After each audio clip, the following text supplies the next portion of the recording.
Good afternoon, and thank you for the opportunity to speak before you.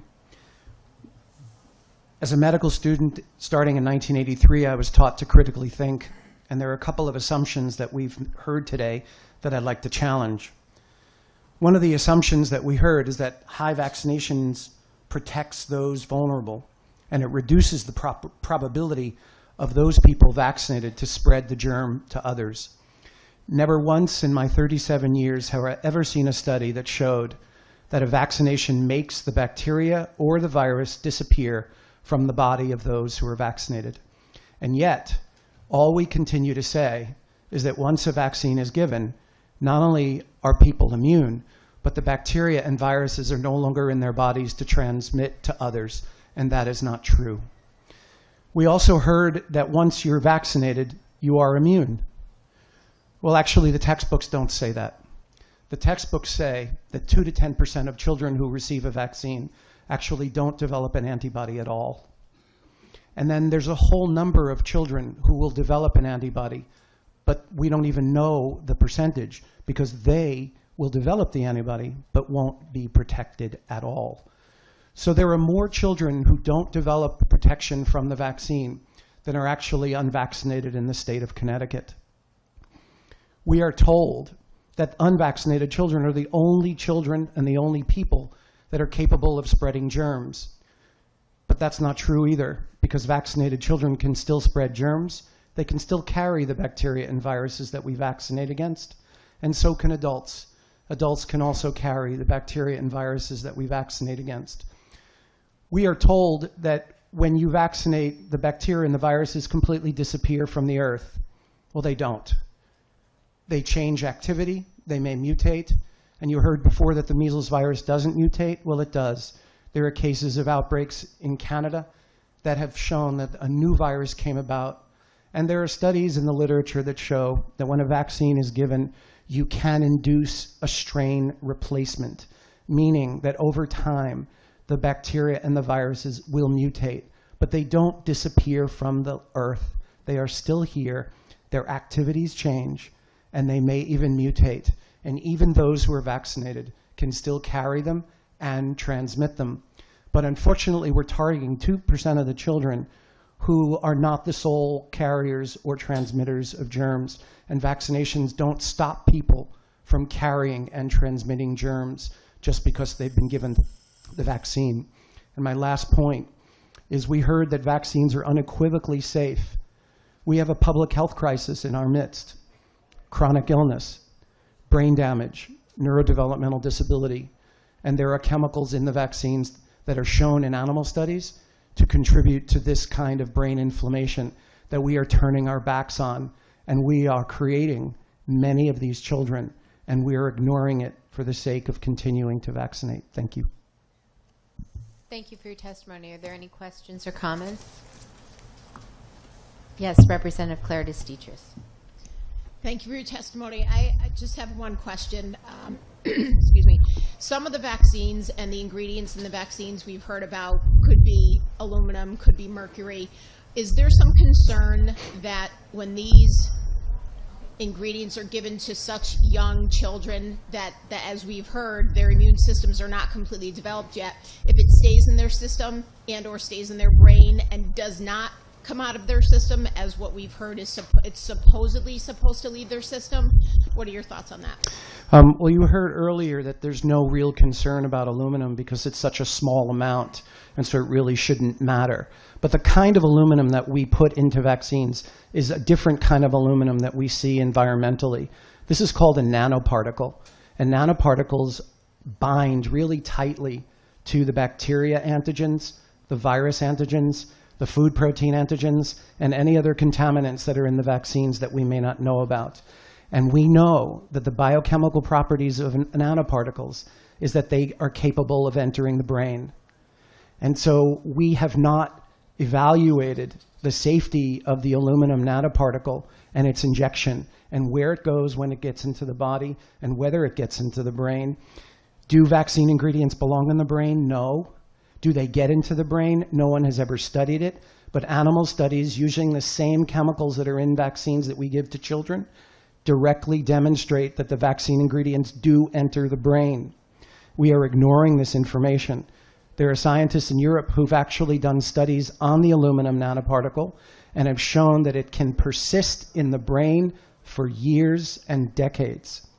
And so what we're seeing is a large outbreak of neurodevelopmental disabilities in adults, including Alzheimer's. And one of the main factors that they're finding in the brains of people with Alzheimer's is the aluminum nanoparticle that's directly related to the vaccines that we're giving. So we have never studied whether the aluminum that we're giving in vaccines gets into the brain, and we've never measured whether it stays in the brain and what it does if it does stay in the brain. But we do know that vaccines are supposed to cause inflammation in the body. But we have more than half of our children with chronic inflamed conditions. And we've never allowed ourselves to ask the question, if the vaccines cause inflammation acutely, do they continue to create inflammation chronically? We have 1 in 5 with neurodevelopmental disabilities, 1 in 10 with ADD and ADHD, 1 in 35 with autism, 1 in 11 with asthma, and 1 in 20 under the age of 5 with seizures. And the autoimmune diseases are exponentially rising, and we are finding that the viruses and the bacteria that we're injecting into the body, along with the adjuvants, create something called molecular mimicry, which means the body sees those viruses thinking that it's foreign, but actually finds pieces of those viruses that match pieces of the self. And the immune system doesn't differentiate between what it's been told to reject and itself. So it will turn the immune system on itself, leading to an autoimmune condition. We know this about hepatitis B, we know it about the Gardasil vaccine, and we know it about the flu vaccine. And we continue to say unequivocally that the vaccines have been studied effectively and that they're safe, and that's just not true. Thank you for your testimony. Thank you for your answer. Thank you. Madam Chair. Thank you, Representative Steinberg. Thank you, Madam Chair. Dr. Pawlewski, good to see you again.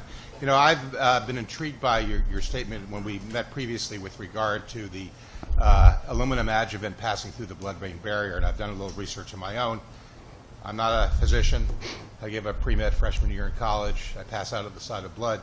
But I did do a little research, and it suggests that the aluminum was chosen as an adjuvant because it's particularly immobile, and because of its solubility, it does sort of fall apart pretty easily. But that as a nanoparticle, it would need to be charged before it could pass through the blood-brain barrier, because the membrane is hydrophobic and would not make that possible. And they also made the point there are various sizes of nanoparticles, and making a general statement that they're all going to be passed through the blood-brain barrier is arguable. And then the final point is, have you looked at human brains of both those who have been vaccinated and those who haven't, to be able to make a comparison of as to the levels of aluminum in the brain, to rule out the possibility that it's other sources of aluminum that are creating these nanoparticles that are at the Right. So thank you. I'll answer the second one first. There have been studies looking at the brains of people who had autism and those who didn't, and compared the percentage of aluminum. And it was exponentially larger in those with autism than those who had no neurodevelopmental disabilities. But I do want to mention that aluminum is not in vaccines in a vacuum. And so one of the reasons aluminum is in there is to galvanize or catalyze an immune response against the antigens that are bound very tightly to it. But in every vaccine where you see an aluminum nanoparticle, it is accompanied by polysorbate 80, which is an emulsifier. And an emulsifier can go through both water and fat materials. And any of the experts that I've ever asked, why is polysorbate in the vaccine, they have said, quote, to help disperse the vaccine material away from the vaccine injection site. So polysorbate 80 is known as an emulsifier. It's also used by drug companies to bind to drugs to assist drug delivery into the brain. So polysorbate 80 can pass through the brain, and when it binds very tightly to aluminum. And in animal studies, when using drugs bound to nanoparticles, bound to polysorbate 80, you massively increase drug penetration into the brain than if you didn't have the polysorbate 80 alone. So polysorbate 80 is a disperser. It does move things away from the injection site, and it increases the potential for entry of whatever is attached to the polysorbate 80 into the brain. There's another chemical in the vaccines called 2-phenoxyethanol, which actually disrupts the health of the cell membranes of the body. It's well known to be a detergent in that respect, and yet we don't study it to see what it does when it's injected into the body and whether it actually changes the cell membrane that would allow almost anything from the vaccine or even from the bloodstream to enter into cells or enter into the brain. And we know that aluminum as a nanoparticle can destroy mitochondria. And mitochondrial disease is one of the basic pathophysiological findings in people with chronic inflammatory conditions. We also know that the aluminum nanoparticle can destroy the waste product removers of the cells. Those are called the lysosomes. Those aluminum nanoparticles that can destroy the lysosomes change the way the cells remove wastes and inflammation. Therefore, you are increasing the potential for chronic inflammatory conditions. Polysorbate 80 can go right through the cell membrane. 2-phenoxyethanol can destroy the cell membrane and allow material to go in, and anything bound to the aluminum can still go into areas where it shouldn't go in. And so when you hear millions of parents, it's not even hundreds of thousands, but when you hear millions of parents saying, my child was fine and then deteriorated pretty badly, and you have millions of parents hearing from their physician, that had nothing to do with the vaccine, but the parents saw it right in front of them. It's our job to say, is there something in the vaccines that actually can penetrate the brain, that can disrupt the mitochondria, that can destroy the lysosomes, that's doing this? Because it can, and it most likely is, and we're refusing to look at it. And these families are real. Can I get back to the original question? Sorry for interrupting. Sure, no. You mentioned the surfactant, which seemed to be a very important part of the ability to pass the blood-brain barrier. And again, I'm just reading here. Nanoparticles solvated by a highly charged or highly polar surfactant coating are incompatible with the hydrophobic core of the membrane, so they don't go through cell walls. And if you turn the surfactant toward being more hydrophobic, you also decrease the lifetime of the nanoparticle because they no longer remain as readily soluble and will begin to aggregate as buckyballs and the like. So the point being is, the argument that a surfactant brings the adjuvant through with it, from what I've read, seems to be arguable. Sure, but if you look at the pharmaceutical literature says that, number one, they have trouble penetrating the brain by delivering drugs because of the presence of the blood-brain barrier. Number two, if they attach a nanoparticle to the drug, they can increase penetration of the drug into the brain. Number three, if they put an emulsifier like polysorbate 80 bound to the nanoparticle, they can increase penetration of the drug in the animal studies 20-fold. So I don't know what reference you have. I'd have to look at it. But there is scientific evidence to show that when an emulsifier like polysorbate 80 is bound to a nanoparticle and that bound to a drug, it can enhance delivery into the brain across the blood-brain barrier, and vaccines are constructed in the same manner. Polysorbate 80, aluminum nanoparticle, bound to antigens that are in the vaccines.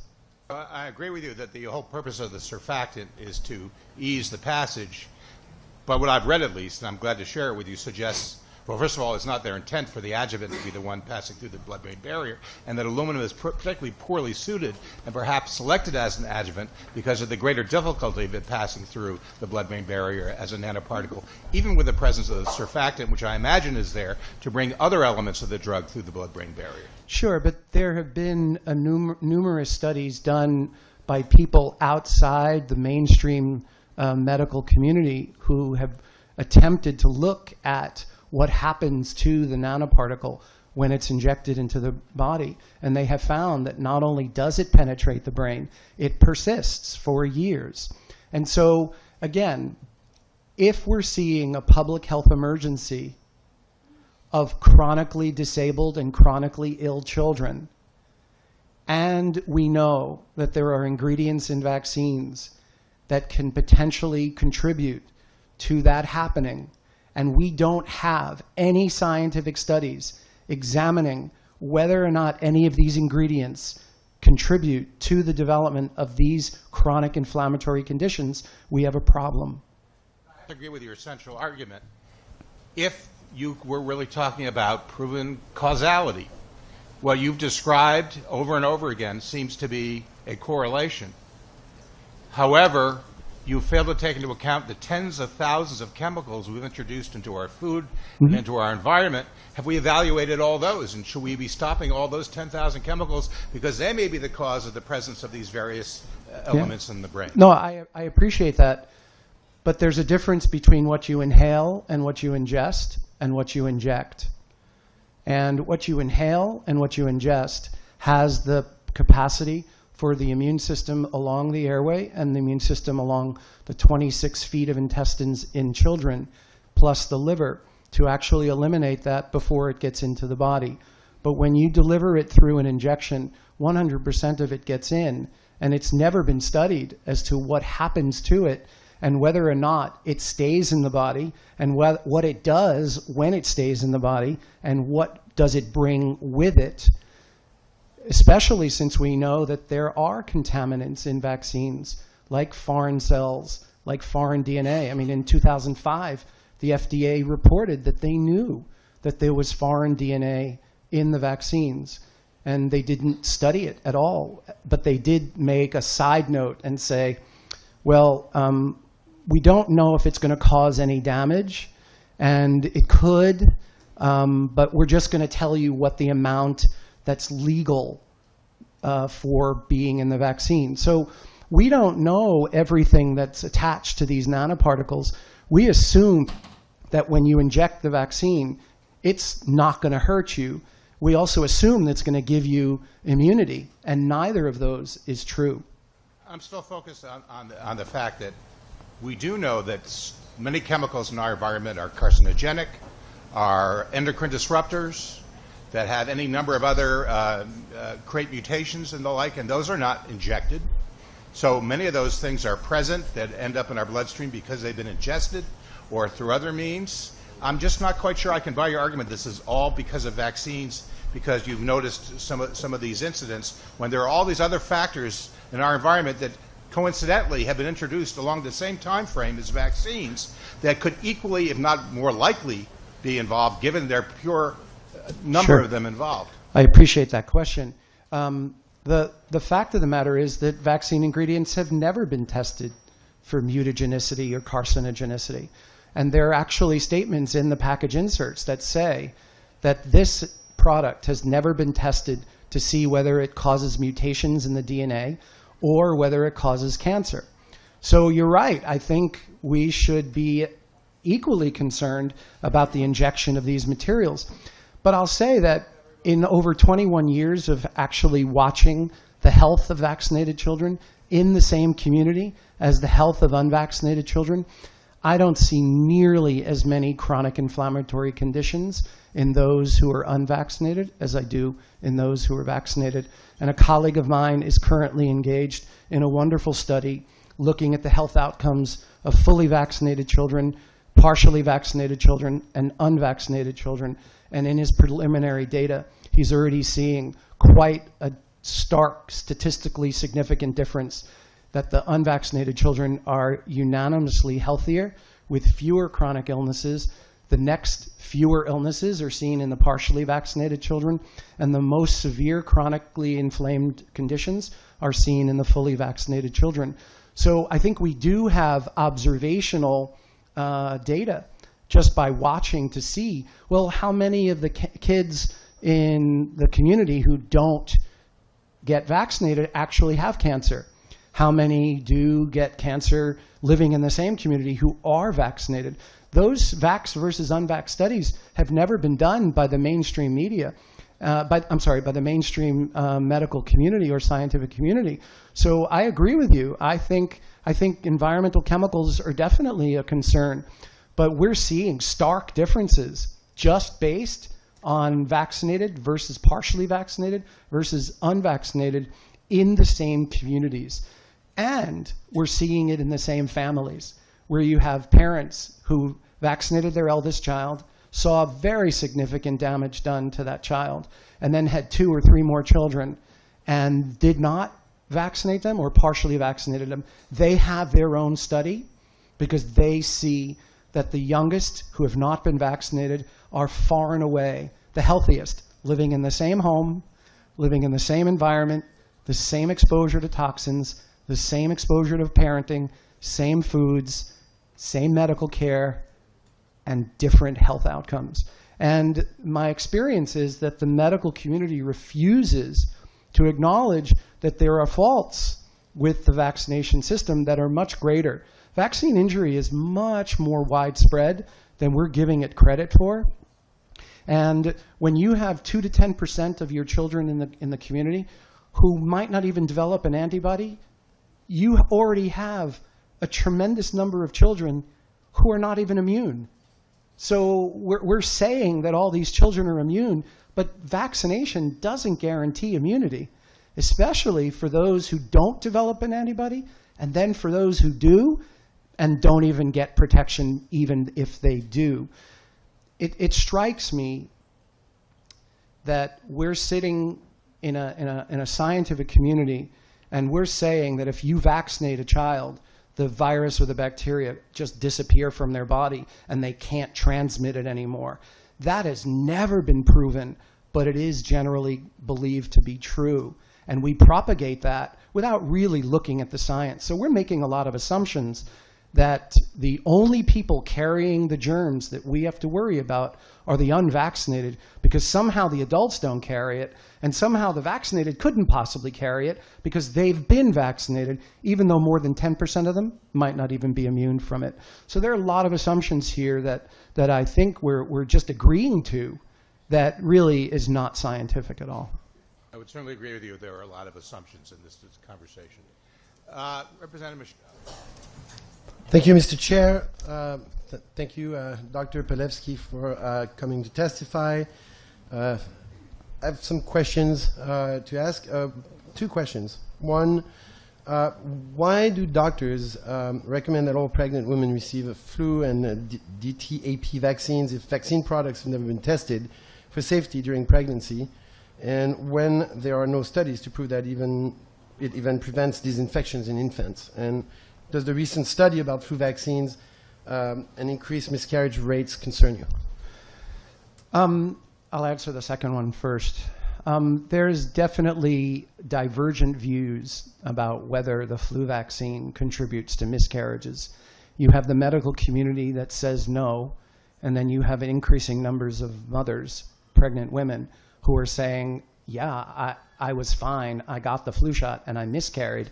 And then you hear the authorities say to them unequivocally, no, it had nothing to do with the flu vaccine. So we're losing experiential and observational data because our belief systems refuse to acknowledge that there may be an uptick in the number of women who are undergoing miscarriages.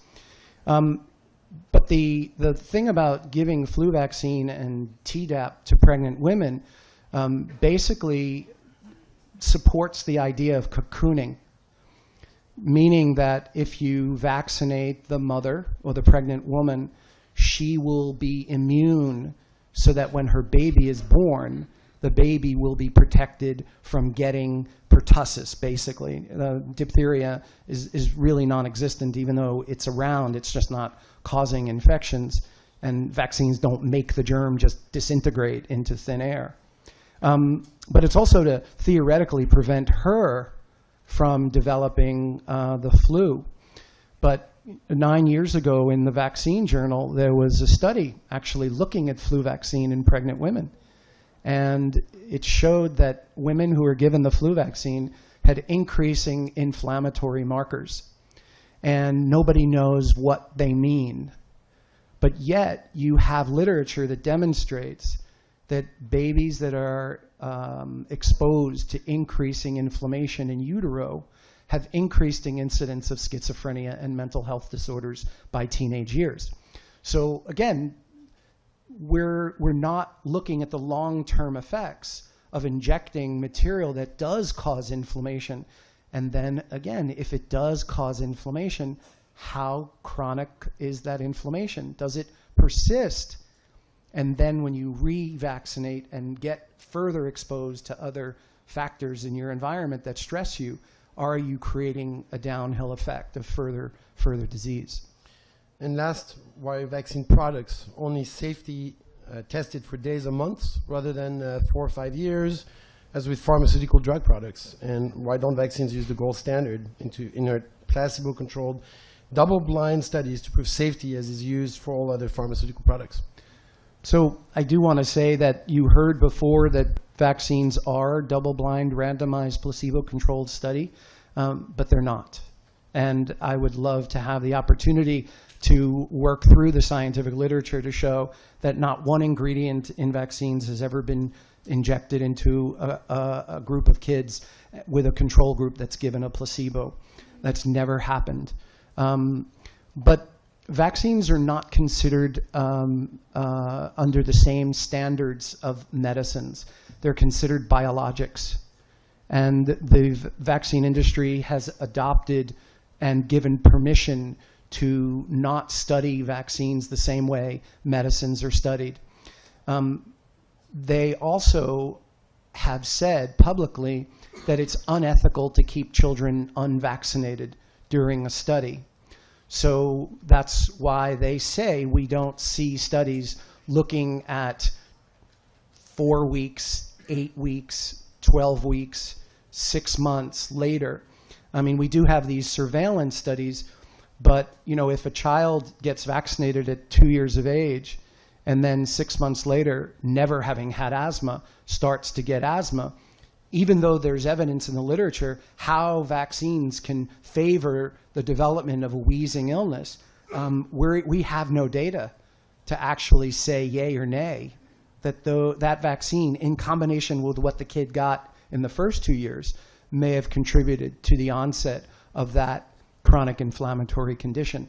So we are demanding that the proper safety studies be done, and we are told that they won't be, because we can't leave children unvaccinated for any length of time. And then when we say, but we have all these kids who are unvaccinated who can be in the study, they say, well, they don't have the same demographics, they don't have the same diets, they don't have the same home environments, so we really can't compare one to the other. But we do have the families who have the fully vaccinated, partially vaccinated, and unvaccinated kids. And we don't have the full study yet, but we have tremendous observational data that show that these kids who are unvaccinated are much healthier. Thank you. Are there any other questions or comments? Thank you for your testimony, Great, Doctor. thank you. Next up, we have Representative